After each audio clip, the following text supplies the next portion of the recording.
Hey guys, and welcome back to another YouTube video. Today I'm really excited to show you how to make some Crumbl copycat cookies. Over on Instagram I asked which flavor you guys wanted to see next, and churro was the most popular response, so let's get right into the recipe. The first step in making our cookie dough, which is a Snickerdoodle base, is to whisk together all our dry ingredients. So add the all-purpose flour, baking soda, cream of tartar, and salt. Once that's mixed well, you can set it aside, and now we're going to beat together 2 sticks of unsalted butter along with some white sugar and light brown sugar.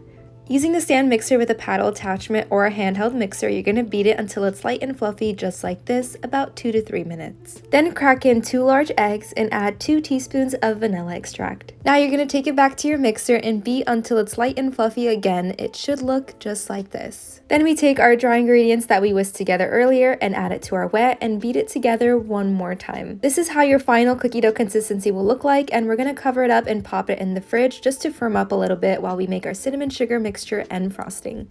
The cinnamon sugar is super easy to make. You need 1/4 cup of white sugar and 2 teaspoons of cinnamon. Just mix all that up together until it looks like this. Now set that aside, and we're going to work on our buttercream. Crumbl uses just a regular traditional buttercream, but personally I'm not a huge fan and it's usually too sweet or heavy for me.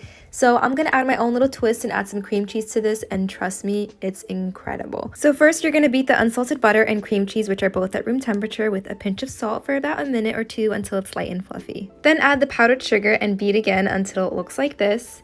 Then bring it back, add some brown sugar, cinnamon, and vanilla extract. Beat it together one more time using a paddle attachment or hand mixer, and this is how it's going to turn out, super smooth and creamy. Pop the buttercream in the fridge for 15 to 20 minutes if it needs some firming up. Back to our cookie dough. It's been sitting in the fridge for about 30 minutes and is a lot more easier to handle, so we're going to scoop it out onto our baking sheet. This recipe will make about 16 large cookies. Then you're going to roll each bowl out so that it's a smooth surface. Once they're all smooth, drop it into the cinnamon sugar mixture that we made earlier and make sure it's coated evenly all around. Repeat with the rest of the dough, and you're going to save the cinnamon sugar mixture because we're going to use it later. Place 6 cookie dough balls on a baking sheet lined with parchment paper and pop it in the oven at 375 degrees Fahrenheit to bake for 8 to 10 minutes. Here's the piping tip that I used to replicate the churro design that Crumbl cookie does, but feel free to just slap on the frosting on your cookies with a knife or spoon. It doesn't have to be anything fancy. When your cookies come out of the oven, allow them to rest on the tray for about 10 minutes to set. Then transfer it to a wire rack, allowing them to cool completely to room temperature. If you frost them while the cookies are still warm or hot, it's gonna melt right off. To speed this process up, you can also pop the cookies in the fridge for a chilled version. Then we take the cinnamon sugar mixture that we held onto earlier and sprinkle it on top. This is gonna give that crunchy sugar bite that is signature to a churro.